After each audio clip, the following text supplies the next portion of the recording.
안녕하세요. 에듀콘서트 김유영입니다. 오늘 네 번째 시간. 자, 주제는 암기는 필요하다. 우리 과학 공부를 하는 데 있어서 중요한 것이 무엇이냐라고 얘기를 했을 때 보통은 많은 학부모님들이 그러세요. 이거 암기로 되는 거 아니야? 과학인데. 야, 암기가 제일 중요한 거 아니야? 외우면 되는 거 아니야? 라는 이야기들 많이 하시는데 아니라고 저는 말씀을 드려요. 과학은 굉장히 논리적인 과목이고요. 인과관계가 분명을 하고요. 이론들이 시간 순서대로 하나씩 완성되어 왔고 개정되어 오고요. 변화해 왔고요. 진화해 왔기 때문에 우리는 선후 과정에 대한 이야기를 반드시 이해를 하고 가야 하는 과목이 과학이라고 생각을 합니다. 그렇다고 해서 암기가 무작정 배제되어야 되느냐? 아니에요. 그런데 공부를 잘하고 싶으면 암기를 하더라도요. 정말 똑똑하게 암기를 할 수 있어야 돼요. 그래서 암기는 꼭 필요한데 어떻게 해야 내 머릿속에 오랫동안 남을 수 있는 암기라는 걸 하게 될까? 오늘의 주제가 이겁니다. 자, 과학을 공부를 하다 보면 당연하게도 암기라는 게 필수적일 수밖에 없어요. 그런데 무작정인 암기 있잖아요. 그런 건 배제하는 게 좋아요. 아이들 보면 책에 밑줄 긋고 동그라미 긋고 별표하고 이런 거 막 깜지쓰고 하는 거요. 전혀 1도 도움이 되지 않습니다. 머리에 남는 암기법이요.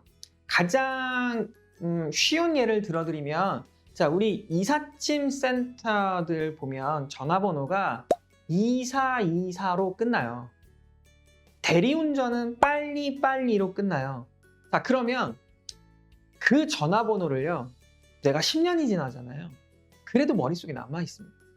야, 그때 그 이사업체 그 뭐뭐뭐의 이사인데 최소한 뒷번호 4자리는 남아있어요. 아, 대리운전, 왜 대리 왜 안 와? 그럼 여기, 야, 그때, 그거 뭐였냐? 번호 모르겠는데 이거 그냥 전화기 이거 아니야? 예. 이게 머릿속에 남는 암기법이에요. 그냥 무턱대고 외우면 사람은 기억력이 그렇게 좋지 않습니다. 우리 그렇게 기억력 좋지 않아요. 휘발성 기억을 갖기 때문에 들어왔던 기억들은 반드시 망각하게 돼 있어요. 이게 너무나도 자연스러운 과정이에요. 그런데 거기에 우리가 하나만 더 첨가를 하면 머릿속에 너무너무너무 오래 남을 수 있는 암기법 완성할 수가 있습니다. 그 방법 중에 하나가 바로 마인드맵이에요. 우리 뭐 빅데이터 뭐 이런 얘기도 많이 할 건데요. 빅데이터도 마찬가지거든요. 전체적인 어떤 데이터들을 체계화된 분류로 나누는 거죠. 네, 나눠요. 그냥 이만큼의 데이터를 한 군데 모아놓으면 전혀 의미가 없는데 그 데이터들을 카테고리에 맞게끔 체계적으로 분류를 해놓으면 어떤 그 안에서의 패턴이 보이기도 하고 특성이 보이기도 하고 그걸 우리가 활용을 할 수 있게도 됩니다. 자, 우리 머릿속에 기억을 하는 방법, 자, 암기를 하는 방법도 비슷하다고 생각을 하시면 돼요. 내가 무턱대고 외우는 것이 아니라 어떤 부분을 외워야 되는지, 어떤 부분을 내가 기억을 해야 되는지를 체계적으로 분류해 놓으면요. 체계화해 놓으면 인덱스라고도 많이 하잖아요. 정확하게는 이런 과정을 마인드맵이라고 저는 이야기를 해주고 싶어요. 어떤 주제가 있다면 그 주제에 대해서 하나씩 가지를 뻗어나가는 겁니다. 이런 생각을, 자, 이런 주제, 어떤 단어가 있다라고 했을 때, 예를 들어서 특수상대성 이론이야 라고 했을 때 여기에서 공식, 이게 왜 나왔지? 이거 만든 사람 누구? 이거 원리는 이거였고 이거는 뭐였고 이런 식으로요. 사례 이런 것들이 있었어.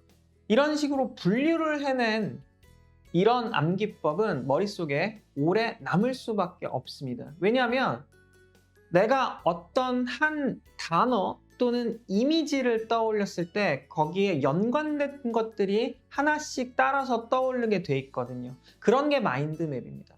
이 마인드맵이라고 하는 게 지금 뭐 그림에서 보듯이 글로 이렇게 항상 표현할 필요는 없어요. 사실 글보다는 훨씬 더 좋은 방법이 바로 그림을 활용을 하는 겁니다.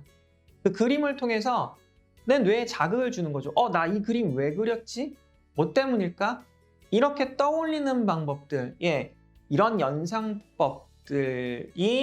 마인드맵으로 완성이 된다면 그 암기는 정말 머릿속에 오래 남을 거라고 저는 확신을 해요. 실례로 제가 수업을 하다 보면 6월 달 정도에 학생들한테 꼭 한 번씩 물어보는 주제가 있거든요.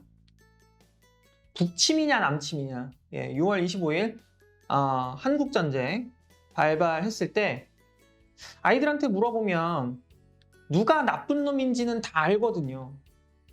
다 알아요. 네, 북한이 쳐들어왔어요 라고 얘기는 하는데 이게 연결이 안 되는 겁니다. 북치민이 남치민이라고 물어보면 아이들 반반 나뉘어요. 정말 재밌어요. 반은 남침이요, 반은 북침이요 라고 얘기를 해요. 잘 선뜻 이해가 안 가실 수도 있어요. 그런데 아이들 입장에선 충분히 납득이 가는 얘기거든요, 저는. 자, 왜 그렇다면 북침이라고 생각을 했어? 너는 왜 남침이라고 생각을 했어? 라고 물어보면 북침이라고 대답했던 아이들은 북한이 침략을 했으니까 북침 아니에요? 라고 얘기를 해요. 일리가 있죠? 그러니까 이거는 단순히 그 단어를 보고서 연상되는 것들만 떠올린 거죠. 정확한 뜻이 뭔지 모르는 거예요. 그렇기 때문에 나쁜 놈이 누군지 아는데 단어가 연결이 안 된다. 이 연결고리를 이어주면 됩니다. 그런데 야, 이거 북한이 쳐들어온 거니까 남침인 거야 라고 얘기를 해주면 이렇게 받아들인 학생들은 5년, 10년, 20년 지나면 또 까먹을 수 있어요. 그렇다면 안 까먹게 만들어주는 게 가장 중요하겠죠. 연결고리를 어떻게 연상하게끔 만들어주는 겁니다. 그래서 제가 이 말을 해요. 그래, 북한이 쳐들어왔으니까 나쁜 놈은 북한이야. 너 알지? 네, 그래요. 그럼 어디가 남침인지 북침인지 헷갈려? 자, 똥침 어디 찔러? 얘기는 끝났습니다. 그럼 아이들 대다수가 뭐라 그러냐면요. 선생님 남침이에요 라고 얘기를 해요. 찔른 쪽을 더 이상 얘기 안 할게요. 이렇게 뭔가 고리가 빠져있기 때문에 아이들은 그 고리가 없어서 암기를 못하는 것이고 금방 잊는 것이지, 자, 아이들의 암기력이 좋다 나쁘다 라기보다는 그 연결고리를 만들어줌으로 인해서 우리 아이의 머릿속에 이런 개념이 아주 오랫동안 남을 수 있도록 도와주는 게 가장 현명한 암기법이라고 저는 생각을 해요. 또 다른 예를 들어드리면 다들 아마 아실 거예요. 일부분들까지는 기억을 하실 거예요. 주기율표 학창시절에 엄청 외우셨죠? 왜냐하면 외우면 맞았거든요. 보통 20번까지는 보통 외운다라고 많이 하시는데 지금도 제가 학부모 설명회나 뭐 이런 데 가서 간담회 이런 데 가서 여쭤봐요. 주기율표 혹시 기억하세요? 그러면 수해리배 나온다고요. 왜냐면 수해리배를 만약에 글을 써서 이렇게 그냥 단순히 문장처럼 외웠다면 기억이 오래가지 않았을 겁니다. 그런데 수해리배 하면서 뭔가 리듬을 타잖아요. 리듬을 타다 보면 그게 마치 노래 가사처럼 외워지는 거예요. 그러니까 머릿속에 오래 남고요. 또 하나가 있죠. 못 외우면 맞았거든요. 상과 벌. 확실하게 벌이 더 강했지만 그런 장치들이 있으면 우리 머릿속에 오래 남게 됩니다. 그렇다고 해서 오해하시면 안 됩니다. 우리 아이가 암기를 잘 못한다고 해서 두드려 패지는 말자. 머릿속에 오래 남는 암기법은 따로 있는 게 아닙니다. 마인드맵, 연상법 단 2가지만으로도요. 우리 아이들 머릿속에 엄청나게 많은 양의 기억들을 간직하게 만들어줄 수 있습니다. 오늘은 여기까지입니다. 감사합니다.